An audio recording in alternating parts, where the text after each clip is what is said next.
ಇಲ್ಲಿ ನೋಡ್ತಾ ಇರೋವಂಥ ಸಾಫ್ಟಾಗಿರೋ ಬನ್ ಮನೆಯಲ್ಲೇ ಮಾಡಿರೋದು. ಯಾವುದೇ ಓವನ್ ಬೇಡ, ಹಾಗೆ ಈಸ್ಟ್ ಬೇಡ, ಜಸ್ಟು ಮನೆಯಲ್ಲೇ ಸಿಗೋವಂಥ ಪದಾರ್ಥನ ಉಪಯೋಗಿಸ್ಕೊಂಡು ಪರ್ಫೆಕ್ಟಾಗಿರೋ ಅಂಥ ಟೇಸ್ಟಿ ಬನ್ನ ಹೇಗೆ ಮಾಡಿ ತೋರಿಸೋದು ಅಂತ ವಿತ್ ಟಿಪ್ಸ್ ಹೇಳ್ತೀನಿ. ಎಲ್ಲೂ ಸ್ಕಿಪ್ ಮಾಡದೆ ಕಂಪ್ಲೀಟಾಗಿ ವಿಡಿಯೋನ ನೋಡಿದ್ರೆ ನಿಮಗೆ ಈಸಿಯಾಗಿ ಹೇಗೆ ಮಾಡೋದು ಅಂತ ಗೊತ್ತಾಗ್ಬಿಡುತ್ತೆ. ಬನ್ನಿ, ಯಾರೆಲ್ಲ ಸಬ್ಸ್ಕ್ರೈಬ್ ಮಾಡಿಲ್ಲ ಪ್ಲೀಸ್ ಸಬ್ಸ್ಕ್ರೈಬ್ ಮಾಡಿ. ಈಗ ಶುರು ಮಾಡೋಣ. ಮೊದಲಿಗೆ ಇಲ್ಲಿ ಜರಡಿಗೆ 1 ಕಪ್ ಆಗುವಷ್ಟು ಮೈದಾ ಹಿಟ್ಟನ್ನು ತಗೊಂಡಿದ್ದೀನಿ. ನೀವು ಗೋಧಿ ಬೇಕಾದರೂ ತಗೊಳ್ಬೋದು. ನಂತರ ಇದಕ್ಕೆ 1 ಟೇಬಲ್ ಸ್ಪೂನ್ ಆಗುವಷ್ಟು ಸಕ್ಕರೆನ ಪುಡಿ ಮಾಡಿ ತಗೊಂಡಿದ್ದೀನಿ. ಹಾಗೆ ಸಕ್ಕರೆನ ಹಾಕಕ್ಕೆ ಹೋಗಬೇಡಿ, ಪುಡಿ ಮಾಡಿನೇ ತಗೊಳ್ಬೇಕು. ನಂತರ 2 ಟೀ ಸ್ಪೂನ್ ಆಗುವಷ್ಟು ಮಿಲ್ಕ್ ಪೌಡರ್ ತಗೊಂಡಿದ್ದೀನಿ. ಇದು ಆಪ್ಷನಲ್ ಅಷ್ಟೇ, ಟೇಸ್ಟು ತುಂಬಾ ಚೆನ್ನಾಗಿ ಬರುತ್ತೆ ಬೇಕ್ರಿ ಸ್ಟೈಲ್ನಲ್ಲೇ ಅಂತ. ಇಲ್ಲ ಅನ್ನೋರು ಸ್ಕಿಪ್ ಮಾಡ್ಕೊಳ್ಬೋದು.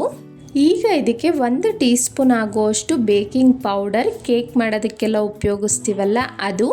ಅನಂತರ ಅರ್ಧ ಟೀ ಸ್ಪೂನ್ ಆಗುವಷ್ಟು ಬೇಕಿಂಗ್ ಸೋಡಾ ಹಾಕಿದ್ದೀನಿ. ಇವೆರಡು ಇಲ್ಲದೇನು ಹೇಗೆ ಮಾಡ್ಕೊಳ್ಳೋದು ಅಂತ ಹೇಳ್ತೀನಿ, ಮುಂದೆ ವಿಡಿಯೋ ನೋಡ್ತಾ ಹೋಗಿ. ಎಲ್ಲವನ್ನು ಜರಡಿ ಮಾಡಿಕೊಂಡು ಒಂದು ಚಿಟಿಕೆ ಉಪ್ಪನ್ನು ಸೇರಿಸಿದ್ದೀನಿ.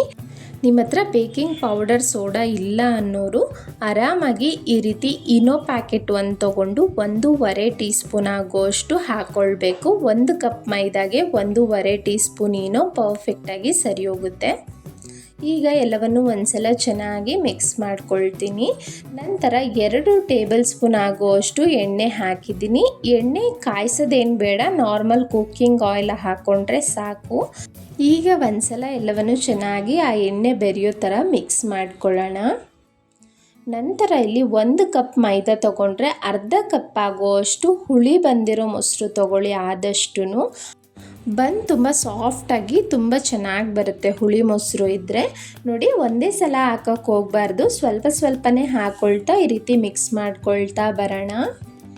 ನೋಡಿ, ಮೊಸರು ಪರ್ಫೆಕ್ಟಾಗಿ ಸರಿ ಹೋಗುತ್ತೆ, ನೀರು ಹಾಕೋ ಅವಶ್ಯಕತೆ ಏನಿರೋದಿಲ್ಲ. 1 ಕಪ್ ಮೈದಾಗೆ ಅರ್ಧ ಕಪ್ ಆಗೋಷ್ಟು ಹುಳಿ ಮೊಸರು ಹಾಕಿದ್ರೆ ಪರ್ಫೆಕ್ಟ್ ಕನ್ಸಿಸ್ಟೆನ್ಸಿ ಬರುತ್ತೆ. ಒಂದ್ಸಲ ಕೈಯಿಂದ ಈ ರೀತಿ ಮಿಕ್ಸ್ ಮಾಡ್ಕೊಳ್ತಾ ಬನ್ನಿ. ಹಿಟ್ಟು ನಿಮಗೆ ಮಿಕ್ಸ್ ಮಾಡಿದ್ರೆ ಸಾಫ್ಟಾಗಿ ಬರುತ್ತೆ, ಈ ರೀತಿ ಕೈಗೆ ಅಂಟ ರೀತಿ. 1 ಟೀ ಸ್ಪೂನ್ ಆಗುವಷ್ಟು ಎಣ್ಣೆ ಹಾಕ್ಕೊಂಡು ಕೈಗೂ ಸ್ವಲ್ಪ ಅಪ್ಲೈ ಮಾಡಿಕೊಂಡು 1 ನಿಮಿಷ ನಾದ್ಕೊಳ್ಳೋಣ. ತುಂಬ ಏನು ನಾದೋದು ಬೇಕಾಗಿಲ್ಲ, ಜಸ್ಟ್ 1 ನಿಮಿಷ ನಾದ್ಕೊಂಡ್ರೆ ಸಾಕಾಗುತ್ತೆ. ನೀವು ಹಿಟ್ಟು ನೋಡ್ಬೋದು ಯಾವ ರೀತಿ ಸಾಫ್ಟಾಗಿದೆ ಅಂತ. ಈಗ ಒಂದು ಪ್ಲೇಟ್ ಅಥವಾ ಈ ರೀತಿ ಚಾಪ್ ಬೋರ್ಡ್ ತೊಗೊಂಡು ಎಣ್ಣೆ ಅಪ್ಲೈ ಮಾಡಿ 1 ಟೀ ಸ್ಪೂನ್ ಆಗುವಷ್ಟು ಮೈದಾ ಹಿಟ್ಟನ್ನು ಸ್ಪ್ರಿಂಕಲ್ ಮಾಡ್ಕೊಳ್ಳಿ. ತುಂಬ ಹಾಕ್ಕೊಂಡು ಗಟ್ಟಿ ಮಾಡ್ಕೊಳ್ಳೋಕೆ ಹೋಗಬೇಡಿ. ಜಸ್ಟು 1 or 2 ಟೇಬಲ್ ಸ್ಪೂನ್ ಹಿಟ್ಟನ್ನು ಹಾಕ್ಕೊಂಡು ಜಸ್ಟ್ ಆ ಕೈಗೆ ಅಂಟಬಾರ್ದು ಅಂತ ಈ ರೀತಿ ಚೆನ್ನಾಗಿ ಒಂದು 30 ಸೆಕೆಂಡ್ ಮತ್ತೆ ನಾದ್ಕೊಳ್ಳೋಣ. ಹಿಟ್ಟಿನ ಕನ್ಸಿಸ್ಟೆನ್ಸಿ ಈ ರೀತಿ ಬರಬೇಕು ಅನ್ನೋದಕ್ಕೋಸ್ಕರ ಅಷ್ಟೇ, ಗಟ್ಟಿ ಆಗಿಬಿಡಬಾರ್ದು. ನೋಡಿ, 4 ಭಾಗ ಮಾಡ್ಕೊಂಡಿದ್ದೀನಿ. ನಾನು ಸಣ್ಣ ಸಣ್ಣ ಬನ್ನೇ ಮಾಡ್ತಾ ಇರೋದು. 1 ಉಂಡೆ ತೊಗೊಂಡಿದ್ದೀನಿ. ತುಂಬ ಪ್ರೆಷರ್ ಕೊಡೋಕ್ಕೆ ಹೋಗಬಾರ್ದು. ಜಸ್ಟ್ ಈ ರೀತಿ ಮಾಡಿ ಹಿಂದೆಗಡೆ ಈ ರೀತಿ ಬನ್ ಶೇಪ್ ಮಾಡಬೇಕಾಗುತ್ತೆ. ಬನ್ ಫೋಲ್ಡು ನೋಡಿ, ಈ ರೀತಿ ಮಾಡಿ ಸಮವಾಗಿ ಮಾಡಿ ಎಲ್ಲವನ್ನು ಇದೇ ರೀತಿ ಮಾಡಿ ಇಟ್ಕೊಳ್ಬೇಕು. ನಾವು ಈಸ್ಟ್ ಹಾಕಿಲ್ಲ, ಸೊ ಇದೇನು ಫರ್ಮೆಂಟೇಷನ್ಗೆ ಇಡಬೇಕು ಅನ್ನೋ ರೀತಿ ಏನಿಲ್ಲ, ಇಮ್ಮಿಡಿಯೇಟಾಗಿ ಮಾಡ್ಕೊಬಿಡ್ಬೋದು. ಇಡ್ಲಿ ಪ್ಲೇಟ್ಗೆ ಎಣ್ಣೆನ ಅಪ್ಲೈ ಮಾಡಿದ್ದೀನಿ. ಇಡ್ಲಿ ಪ್ಲೇಟ್ಗೆ ಇಡೋಕ್ಕಿಂತ ಮುಂಚೆ ಈ ಬನ್ಸ್ಗೆ ಸ್ವಲ್ಪ ಹಸಿ ಹಾಲು ಅಥವಾ ಆಯಿಲ್ನ ಅಪ್ಲೈ ಮಾಡ್ಕೊಳ್ಳಿ. ಒಳ್ಳೆ ಬೇಕ್ರಿ ಸ್ಟೈಲ್ ಬಣ್ಣ ಬರುತ್ತೆ. ನೋಡಿ, ಇಡ್ಲಿ ಪ್ಲೇಟ್ಸ್ಗೆ ಪರ್ಫೆಕ್ಟಾಗಿ ಇಡ್ತಾ ಇದ್ದೀನಿ. ಈ ರೀತಿ ನಾವು ಬೇಕಿಂಗ್ ಪೌಡರ್ ಎಲ್ಲ ಹಾಕಿದ್ಮೇಲೆ ಹಿಟ್ಟನ್ನು ತುಂಬ ಹೊತ್ತು ಇಡಕ್ಕೆ ಹೋಗಬಾರ್ದು. ಒಂದು 5 ಮಿನಿಟ್ಸಲ್ಲೇ ಈ ಪ್ರೋಸೆಸ್ ಎಲ್ಲ ಕಂಪ್ಲೀಟ್ ಮಾಡ್ಕೋಬೇಕು. ನಾನು ಮುಂಚೆನೇ ಇಲ್ಲಿ 10 ನಿಮಿಷ ಈ ರೀತಿ ದಪ್ಪ ಇರೋ ತವ ಇಟ್ಟು ಅದ್ರ ಮೇಲೆ ಬಾಣಲಿ ಇಟ್ಟು ಈ ರೀತಿ ಸ್ಟ್ಯಾಂಡ್ನ ಪ್ಲೇಸ್ ಮಾಡಿ 10 ನಿಮಿಷ ಲೋ ಟು ಮೀಡಿಯಮ್ ಫ್ಲೇಮಲ್ಲಿ ಪ್ರೀ ಹೀಟ್ ಮಾಡ್ಕೊಂಡಿದ್ದೆ. ಅನಂತರ ಇಲ್ಲಿ ಇಡ್ಲಿ ಪ್ಲೇಟ್ನ ಇಟ್ಟು ಗಾಳಿ ಹೊರಗಡೆ ಹೋಗದೇ ಇರೋ ಥರ ಲಿಡ್ನ ಕ್ಲೋಸ್ ಮಾಡ್ತಾ ಇದ್ದೀನಿ. ಲೋ ಟು ಮೀಡಿಯಮ್ ಫ್ಲೇಮಲ್ಲಿ ಸುಮಾರು 40ರಿಂದ 45 ನಿಮಿಷ ತಗೊಳ್ತು ನನಗೆ. ಬೇಕಿಂಗ್ ಟೈಮ್ ಸ್ವಲ್ಪ ಹೆಚ್ಚು ಕಮ್ಮಿ ಆಗುತ್ತೆ, ನೀವು ಆಗಾಗ ನೋಡ್ಕೊಳ್ಳಿ. ಒಂದು 30 ನಿಮಿಷ ಆದಮೇಲೆ ನೋಡಿ, ಒಳ್ಳೆ ಬ್ರೌನ್ ಬಣ್ಣ ಬಂದಿದೆ. ಈಗ ಬಿಸಿಲೇನೆ ಸ್ವಲ್ಪ ಬಟರ್ ಅಥವಾ ತುಪ್ಪನ ಈ ರೀತಿ ಅಪ್ಲೈ ಮಾಡೋದ್ರಿಂದ ಒಳ್ಳೆ ಬಣ್ಣ ಬರುತ್ತೆ. ಇನ್ನೂ ಒಂದು 10 ನಿಮಿಷ ಬಿಟ್ಟು ನಾನಿಲ್ಲಿ ತೇವದ ಬಟ್ಟೆ ಹಾಕ್ತಾ ಇದ್ದೀನಿ. ಬನ್ ಸಾಫ್ಟಾಗಿ ಬರುತ್ತೆ.